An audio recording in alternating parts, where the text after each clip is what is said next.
Hi, I'm Mara. Before we dive in, don't forget to like and subscribe for more stories from my life. Now let's get into it. It's one of those mornings where an extra cup of coffee is non-negotiable.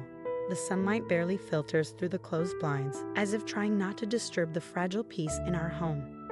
Here, in the quiet corner of the kitchen, I find a moment of solace with my medication lined up next to my mug. Each pill a small promise of normalcy in my otherwise chaotic health journey. Ethan, have you seen my new prescription bottle? I call out, scanning the countertop. From the hallway, his voice echoes back, a mix of urgency and concern. I haven't touched it, Mara. Maybe check in the bathroom again. His suggestion sends me on a fruitless search through our small, cluttered apartment. Bathroom cabinets, bedroom nightstands, even under the couch. Places that have become all too familiar hiding spots for my essentials, especially when his mother visits. Your mom called last night, didn't she? I ask, my voice heavy with more than just curiosity as I confront Ethan in the living room. He pauses, a frown creasing his usually light features. Yeah, she did, Mara. She's just worried about us, about how much you're relying on those meds. Worried, or does she still think I'm faking it? The bitterness in my voice surprises even me. But it's hard to keep the edge out when Dorothy's disbelief has been a constant shadow over our marriage. Ethan sighs, running a hand over his face. She's from a different time, thinks differently, but she loves us, Mara. Does she love us, or does she love controlling us, Ethan? I press, not willing to back down. Every time she wades into our lives, I feel like I'm the one drowning. He steps closer, his intent to comfort clear. But his next words falter on his lips as if unsure. Mara, she suggested. Suggested what?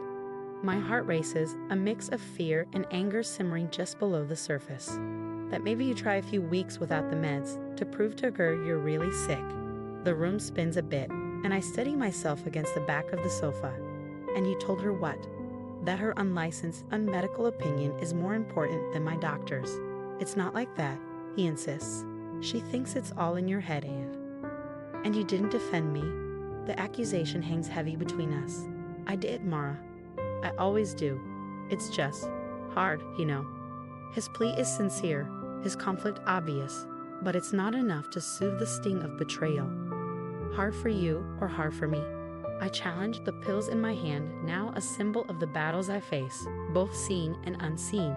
Because right now, it feels like I'm fighting this on my own. Ethan's shoulders slump, his usual resolve melting under the weight of our reality. I'm sorry, Mara. I'll talk to her again.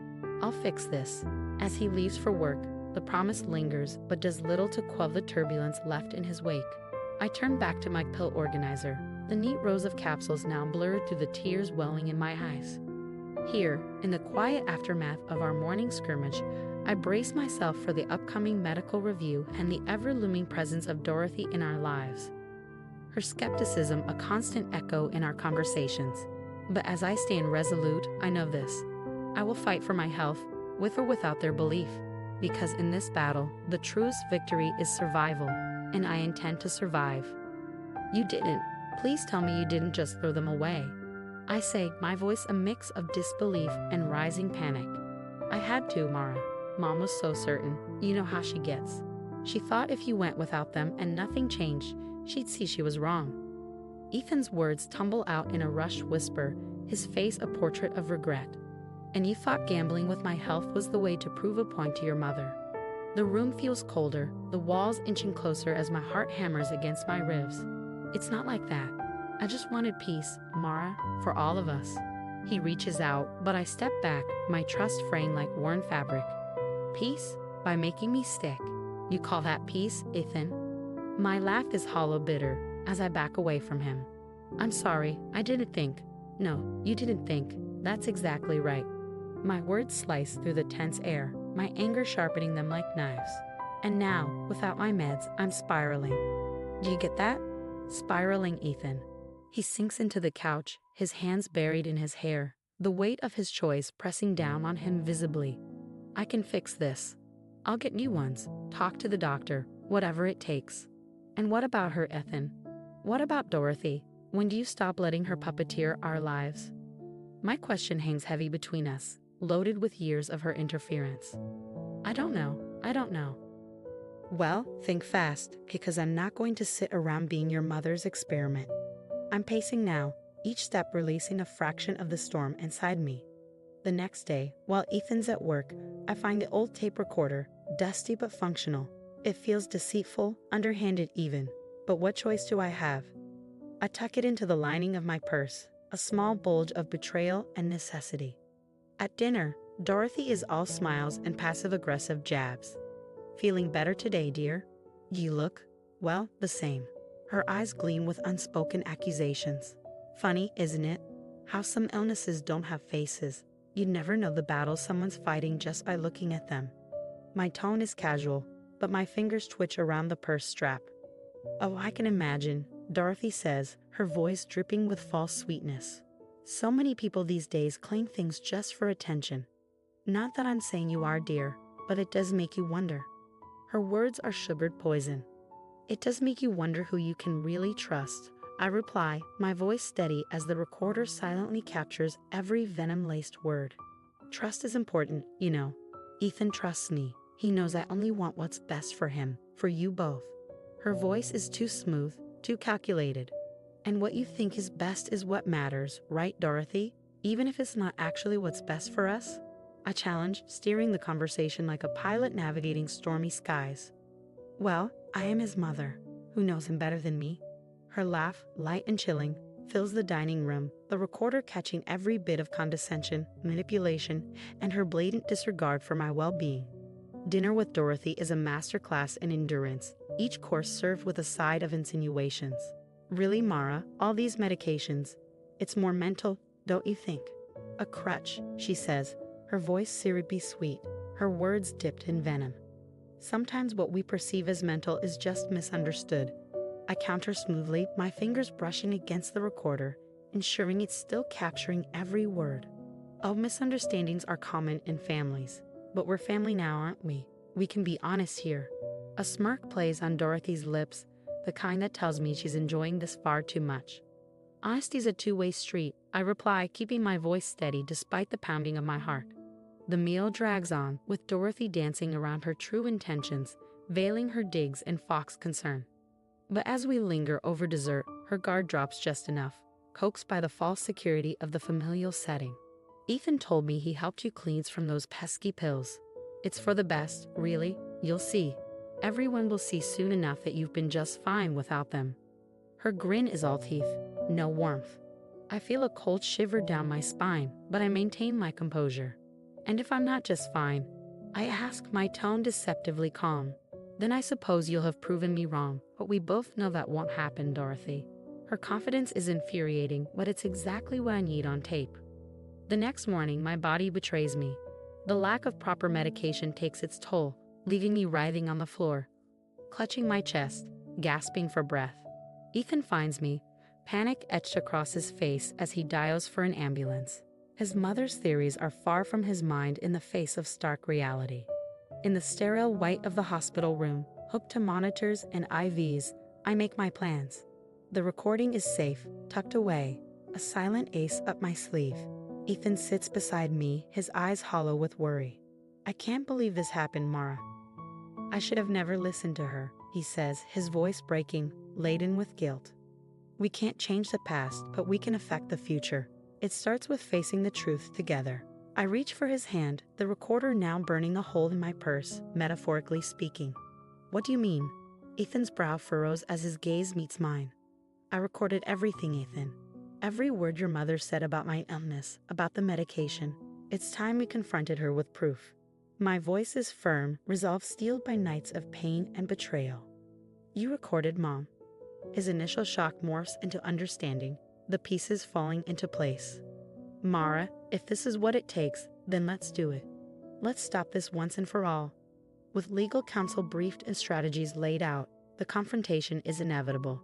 Dorothy arrives punctually, her demeanor composed, until we play the recording. The playback echoes through the room, her own words revealing the true nature of her intentions. This is out of context, she protests, her voice cracking as her carefully constructed facade begins to crumble. She stammered, the facade crumbling as she faced not just me, but an irrefutable betrayal of her own making. There's no context that justifies what you've done, Dorothy. I trusted you. We trusted you. And you endangered my life for what? To prove a point. Ethan's voice was steady, but the disappointment was palpable. The legal threats were clear. Her actions were not just morally reprehensible, but criminally liable. As Dorothy realized the gravity of the situation, her bluster deflated, replaced by a rare, reluctant silence. Sitting there, in that charged atmosphere of reckoning, the path forward became clearer than it had ever been. This battle, born from whispered conspiracies and cruel intentions, would end with the truth laid bare in justice, though delayed, ready to be served. This is it, Ethan. Today, we set things right, I said firmly as we sat across from Dorothy in the small, stark conference room of our lawyer's office. The air was tense, charged with the impending confrontation. Dorothy sat rigidly, her usual demeanor of control slipping as she glanced between Ethan and me, a flicker of unease in her eyes. I don't understand why we're here like this, Ethan, darling. What is this all about? She asked, her voice trembling slightly. Ethan's response was measured, but I could hear the tremble in his voice. Mom, it's about what you've done. Mara, play the recording. I nodded, pressing the play button on the recorder. Dorothy's voice filled the room, stark against the backdrop of her current vulnerable state. I told Ethan to get rid of those pills, her voice echoed, condemning her as the reality of her words settled in. Dorothy's face paled, her eyes darting to Ethan, searching for some sign of support, but there was none. Ethan, I was just worried. I didn't mean. You didn't mean what, Mom? To hurt me? To nearly kill my wife? Ethan's voice rose, a crescendo of pain and betrayal. How could you? How could you play with Mara's life like that? Dorothy stammered, her composure cracking. I thought it was for the best. I didn't believe she was really sick. I thought she was lying, taking you away from me. By risking her life? No, Mom, that's not concern. That's control, and it's wrong. Ethan's declaration was a barrier she couldn't cross. Miss Patel, our lawyer, interjected, her tone professional but stern. Mrs. Dorothy, we have enough here for a serious legal case, emotional abuse, endangerment, manipulation. What do you have to say for yourself? Dorothy's voice was barely a whisper, her usual fire reduced to embers. I am sorry. I was wrong. Can we fix this? Sorry doesn't change what you did. We're moving forward with the charges, I said, not out of vengeance but out of necessity. The need for accountability was crystal clear. The legal discussions that followed were a blur, with terms like settlement and restraining orders tossed around. Dorothy agreed to a settlement, the terms strict and non-negotiable.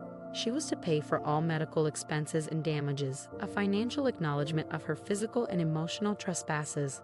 As we left the office, Ethan took my hand, his grip tight. Mara, I'm so sorry for everything, for not standing by you sooner. It's going to take time, Ethan. A lot of it. But today was a good first step.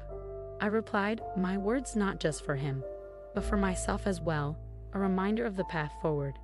I know, and I'm here for all of it. We'll rebuild together. Ethan's promise rang with a sincerity that had been missing before.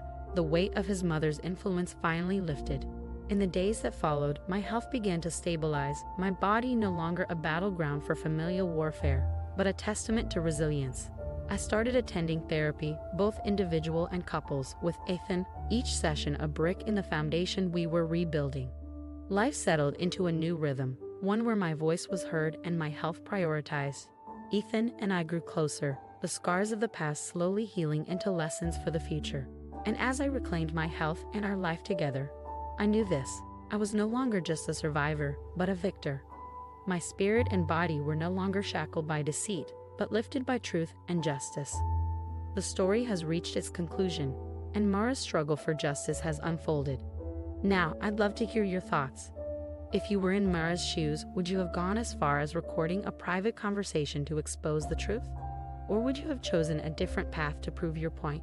Your opinions are valuable, and I'm really interested in seeing different perspectives on handling such a delicate situation. Please share your thoughts in the comments below, and if you enjoyed this story, don't forget to like this video and subscribe to the channel for more intriguing tales. Your support helps us continue to bring these stories to life.